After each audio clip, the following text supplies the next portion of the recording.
December 27th, 2003. It was a sunny day with clear skies. 8 boys and 2 counselors from San Antonio Boy Village set out to explore the famous Boy Scout cave in Florida. The cave was known for its narrow passages and intricate tunnels, but its dry floor and solid structure made it safe for many explorers. Among the young group were Shero, 16, and Javick Henderson, 15. 2 adventurers with a burning desire to explore. For Michael and Henderson, the trip was not only an exploration, but also an opportunity to prove themselves. They were eager to show their courage and leadership skills, especially in the challenging passages and darkness of the cave. The group of young people arrived at the entrance to Scout Cave in the afternoon after a short hike through the forest. The counselors guiding the group decided not to go inside the cave. Instead, they built a small campfire in a safe spot near the entrance. They thought it would be a good idea to send the children into the cave in cooler weather. Perhaps this decision seemed sensible at the time, but it would lead to disaster in the future.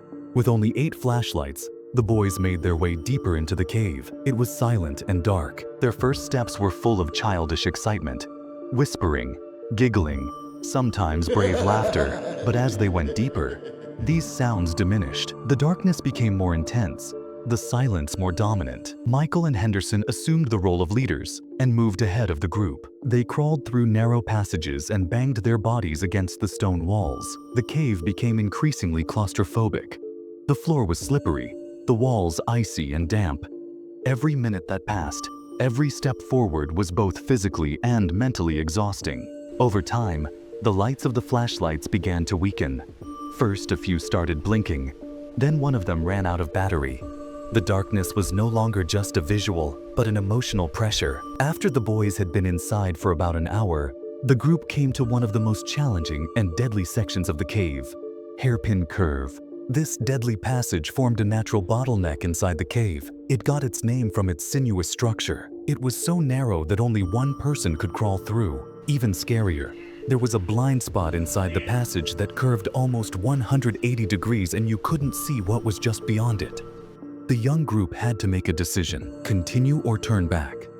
But the fact that the counselors were not there at that moment put an unnoticed pressure on the children. They had no counselors. They lacked support, both physically and mentally.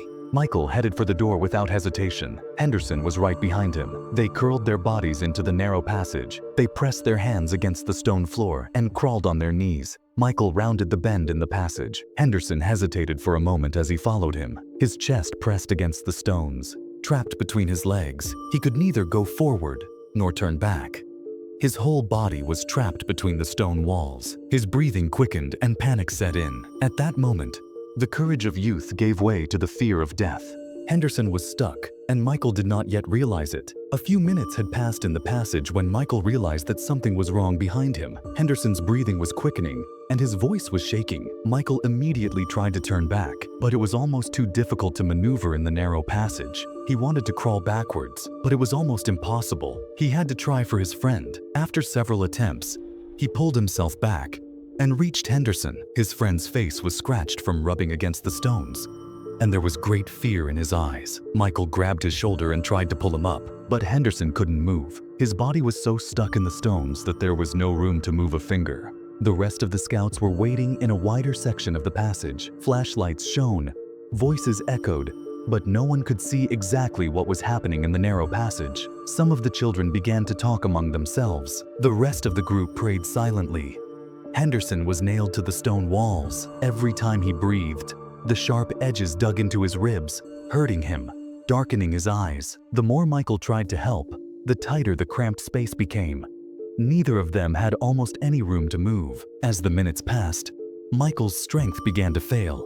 The cave, despite its constant temperature, was rapidly drawing body heat. Leaning against the limestone was like sitting on an icy floor. His muscles began to tremble. His vision blurred. Henderson still couldn't move. Michael tried to make another move, but his body suddenly weakened and he collapsed. Henderson was now on his own. His friend lying motionless in front of him was his only hope. Now he too was unresponsive. Unable to move in the narrow passage, Henderson screamed at the top of his lungs for help from his friends. His voice echoed, but he didn't know who it reached. The rest of the group was now in a panic. One by one, their flashlights went out. Some panicked even more. believing that the fire outside had consumed the oxygen inside the cave. Some began to cry. The group realized that they could not survive this disaster without help. Now they had to make a decision. They had to leave Michael and Henderson behind. The three boys stepped forward and began to crawl towards the entrance. They put their hands against the walls and tried to make their way back the way they knew. The cave enveloped them in its darkness, but they remembered the way out. One by one, by the weak light of the flashlights, they crossed the narrow passages, breathless, crawling in some places, crashing against stones in others. Finally, they reached the outside, their knees and hands wounded. Wasting no time, they ran towards the counselors shouting, "Help!" The counselors were a few meters away from the cave entrance. They were sitting by the campfire, waiting for the children to come out. When they saw the faces of the three children coming out in fear and panic, they shuddered. One was crying. One was gasping for breath. One was trying to speak, and the other was calling Michael's name over and over again. At first, the counselors struggled to understand what was happening, but the panic that followed quickly revealed the truth. One of the counselors immediately called 911, while the other went to the cave entrance to check if any of the remaining children had returned. Within minutes, the scene quickly became serious. As darkness fell, the first emergency responders arrived. The rescue team was made up of experienced cave rescue experts, but this was no ordinary rescue operation. Scout Cave is known for its narrow and sharp curves. It was almost impossible for the teams to maneuver through the narrow passages with the equipment they had to carry. Moreover, inside information indicated that the trapped children could only move in a very limited space, and that two of them were at risk of hypothermia. The rescue mission had begun. The teams made their way through the narrow passages to the hairpin bend. Every step, every move was planned. The rescuer who first saw Henderson reported that he was still alive but almost unconscious. Michael lay in front of him, unresponsive.